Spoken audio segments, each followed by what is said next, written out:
How's it going, everyone? It is Anime Outlet, and this is What If Deku Had a Chaos Quirk.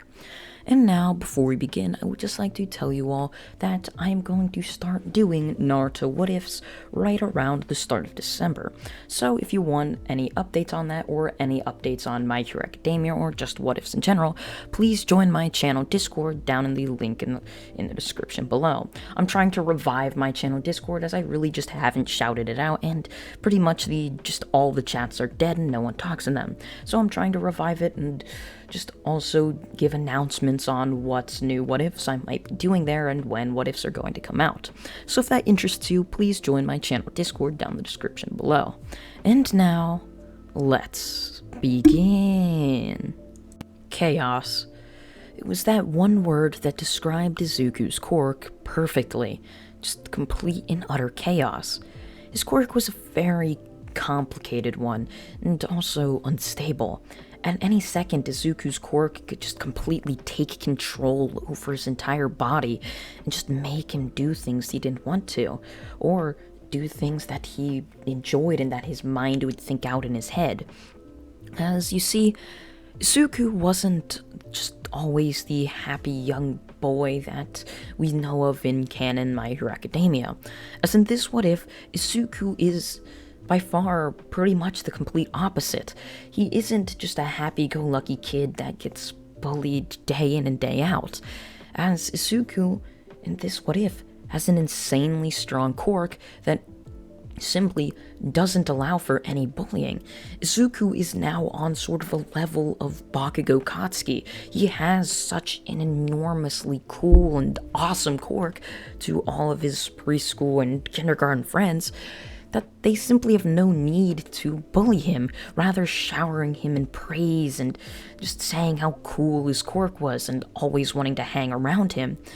And so this would cause him to become an extremely arrogant and egotistical child. Izuku had everyone around him praising him. He never had someone beating down on him, saying he needed to do better, or saying he was worthless or hopeless like he did in canon. However, there's one thing that stayed the same in his life from this What If and the normal one. And that would happen to be Inko. Inko Midoriya was always a very just loving and supportive mother towards Izuku. So whenever he would come home just looking at her, or just tossing a plate saying he didn't enjoy the food or he didn't like it, Inko would make sure to tell him that wasn't an okay way to act, when at school it was, because he was the star student there along with Bakugo, with them basically just becoming best of friends. However, one thing did separate both him and Bakugo. Bakugo could create explosions. Izuku could do far more than just anything like that. Izuku could pretty much do anything he wanted. He could kill 1,000 people with the flick of his fingers, or he could create just a toy truck or a Lego set or a computer. Izuku had the power to do anything. It was complete anarchy. There was no control or limiting factors over his quirk. Izuku was just overpowered, and so this would cause the 4-year-old, if he were to go into any temper tantrums with the snap of his fingers, his mother could just disappear. She would cease to exist. Luckily, however, Inko made sure this wasn't ever going to happen. As with the finding out of what Izuku's quirk was, the doctor made sure Izuku wasn't going to just turn into some monster that would just flick his fingers. However, we cut to see the doctor walking into a room with a looming presence over him. All for one, he would say, I think we found one of our star student. Oh, really? Why? Why do you say that? Well, you know you've been looking for a successor. I found someone who's perfect for the job. Someone whose quirk has no limiting factors at all. He can do whatever he wants. Really? You don't say. What's this boy's name? It's Izuku Midoriya. Izuku Midoriya. Huh. Alright, I'll do some research. All for one would say, ooh, the Quirk doctor going to his computer, typing in the name as Hisashi Midoriya and Inko Midoriya would end up coming up. As there Izuku would end up just popping up as well as their child. As he would end up seeing that Hisashi Midoriya was a just superhero in the United States, having to work abroad, as that was just what he decided to do. So seeing this, All for One decided to make a visit to the United States. And one thing led to another, and Hisashi was found strung to a metal pole, just with blood trickling down, forming a puddle beneath him. So with the death of Hisashi, Inko would be contacted that her just husband and Izuku's father was found dead. So with Hisashi out of the picture, All for One would begin his plan to create a presence around the arrogant little child's life. So a year would pass as Izuku would now turn the age of 5. Completely strong, full of raw talent, All for One would make his way into Inko's life along with Izuku's. With just a smooth, flirtatious attitude, he would walk up to Inko walking along the side of the street, or just walking up to her. "Oh my, what's such a lovely lady doing out here so late at night? Don't you might get kidnapped or something, because of how beautiful you are," he would say, staring on towards Inko. Inko would blush for a second, or hiding her head. "Oh, stop it. I'm just, or blah blah blah," All for One would say, as Inko would her hand out. "I'm Inko Midoriya. It's nice to meet you. It's nice to meet you too. Hey, do you think I might be able to get your number at all?" With Inko blushing once more, she would hand out her number to him. "So, you want to go on a date? I mean, we're two cool people, You're beautiful. I don't know what I am. I think we could go quite good together." For One would say, smoothing and easing his way into Inko's life, as ended up saying, "Sure." And a couple months would pass, and All for One would propose to Inko, and Inko would now be married to All for One. Now we cut back to Izuku, the arrogant, egotistical child who has the attitude sort of like Bakugo. However, Izuku was a more silent version. He thought he was better than everyone else, and was rightfully so. He had the power to completely destroy cities. Bakugo didn't have such power like that. So Izuku sort of became this sort of powerhouse, genius type thing that really was just arrogant in his ways. Meaning, if you were to outsmart Izuku, or just make him so incompetent that he was so much stronger than you, and fool him enough so that he's not trying his hardest against you, you could beat him. So we end up seeing Izuku walk over towards All for One. "So, Dad," Izuku would say, as he had grown to call All for One his father, as he never really saw Hisashi much. So All for One would look towards him. "What do you think I should be? It's getting to the end of my middle school career, and I'm not quite sure." "Oh, I think I have the perfect thing for that," he would say. Izuku ended up nodding his head. Izuku always knew he was stronger than everyone else. He always thought that he was stronger than heroes too. Izuku also didn't like the thought of a perfect society. His Quirk name was literally just chaos. And so Izuku, kind of going into that and just playing into it, learned just to love chaos. He loved watching natural disaster movies and all of that. Something about death just intrigued the young boy's mind. It just captivated his eyes and brain, making him not be able to turn his head to look off the screen. It was just so fascinating, Izuku would think. And so, with this thought, All For One would know that Izuku, while not knowing it yet, was destined to become a villain. And he knew exactly how to get Izuku to turn fully into the dark side. As Izuku was swaying more towards the villainous side, however, there still was a very young, passionate side to Izuku that wanted him to become a hero and save people. However, that side was just a tiny little fraction compared to his villainous ways, and that fraction would just hinder Izuku's ability to fully go into the villainous side. And All For One, wanting to completely get rid of that, would set up a fight with All Might. As the All For One fight that got All Might injured and All For One injured never happens, as All For One had a dinner date with Inko. And All For One would actually grow to love Inko to a certain extent, not just using her for Izuku's power.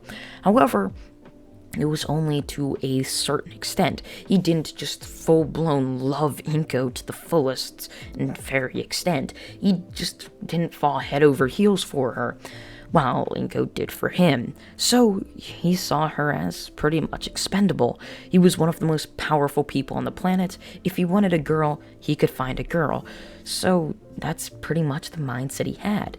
So he would end up just starting a tiny bit of just trouble in the mid-city, and all of a sudden a super strong All Might would appear out of nowhere, rushing towards All For One, as Inko happened to be walking down the side of the road.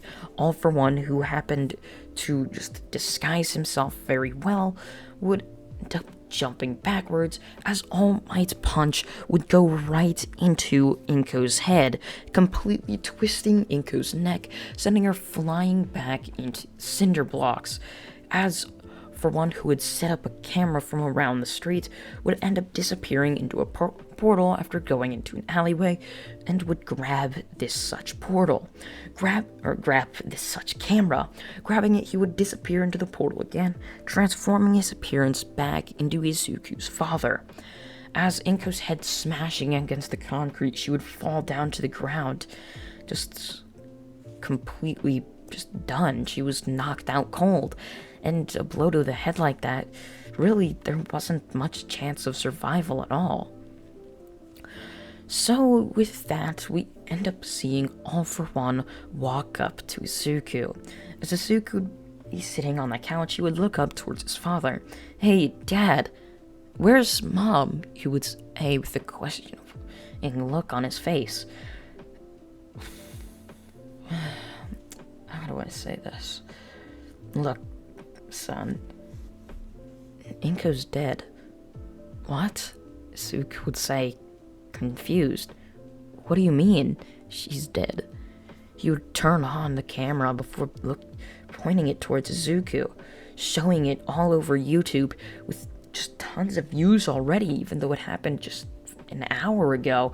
It would show Inko being punched right by All Might with no villain even in view, as that part had been cut out by All For One, which looked like All Might purposely punched just a casual old lady just walking on the side of the road. As Izuku would see this, his eyes would widen. What? No, All Might wouldn't do something like that. He wouldn't. Izuku was kind of confused. He would look on towards the TV, turning it on, wondering if it was true, and sure enough, the video was playing on the news. Izuku just didn't believe it at all.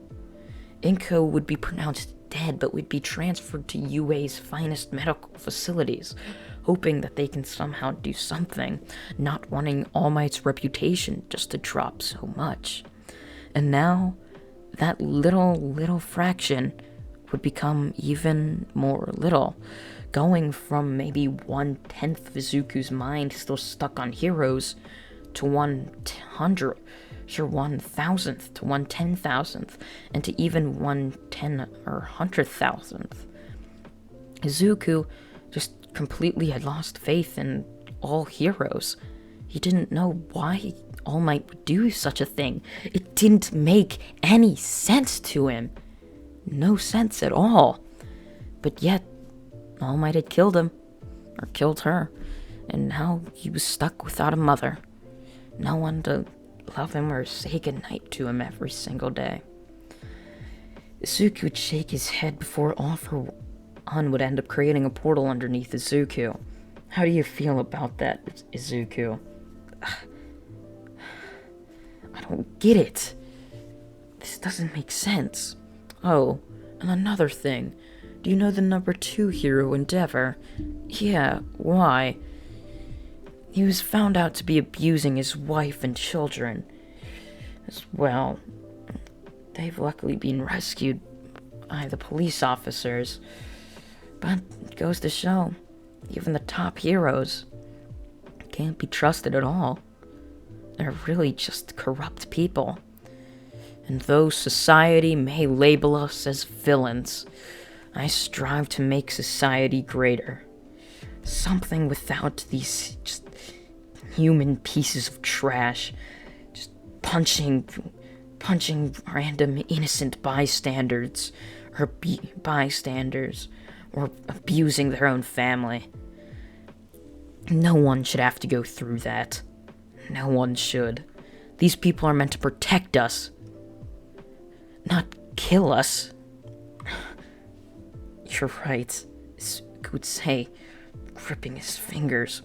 As All for One, who had taken a break from villainy to get Izuku in, had now returned to just a new facility made by the Quirk doctor, who was extremely rich off of being a doctor. With this new facility, All for One would walk up to his seat, sitting down. Welcome, my son, Izuku, to the League of Villains, he would say. Izuku would look around for a second, before just seeing him and the doctor sitting there. Wait, but it's just me and him. Oh, they're coming, trust me. The doctor has somebody in the works, someone who can create portals. Although, I don't suspect you need them, so I'm pretty sure you can do almost anything, isn't that right? I mean, if it involves chaos, I like to do it. I don't know why, though. Something just in me has always told me it's what I should do. Well, anyways, Doctor, have you finished up the project? Yes, I have. Project Kurogiri is complete. Should I bring him out here? Yes, we should. You should introduce him to Izuku. Izuku would turn around as all of a sudden a purplish portal-looking thing would walk out towards him. Greetings. Who are you? This will be your new master, Izuku, alright? But you'll be referring to him as his villain name, just so his real identity doesn't get out there. Yes. What would that be? Well, Izuku, what do you want it to be? Chaos, yeah. That. You and me have always just been so good at coming up with names. So, Kurogiri, this is Chaos. You'll refer to him as that unless you're in private quarters like this. But if you're in public, don't refer to him as that as either. Only when you're dealing with heroes in front of you or if you're fighting heroes. Don't you find myself clear? Yes, I do. Would say, well, Izuku, now that you've met Kurogiri, I've got a mission for you. You see, I'm gonna start training you for the next 10 months. As you know how I've made you run pretty much 3-4 miles every single day since you were 10, right? Yeah. Why was that? It was to boost your stamina for this. And so over these next 10 months, you're you're gonna just so little sleep and you're gonna be so tired. It's gonna be insane. You see, I'm training you for the UA entrance exams. So your mission is to invade UA and give us all the information from the inside out. You're basically a double agent for us. I guess you could call it that, but not quite sure. It has been a while since I've been in the books. So, let's begin with your training. How about a little spar? What do you say, Zuko? You want to fight your old man? With reaching out his hands, going into a fighting stance, as Zuko would smile towards All for One. Finally, something fun to do.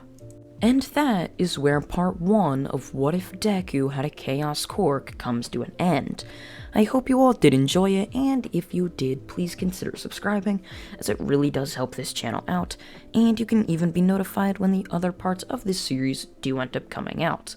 I thank you all for watching once again, and goodbye.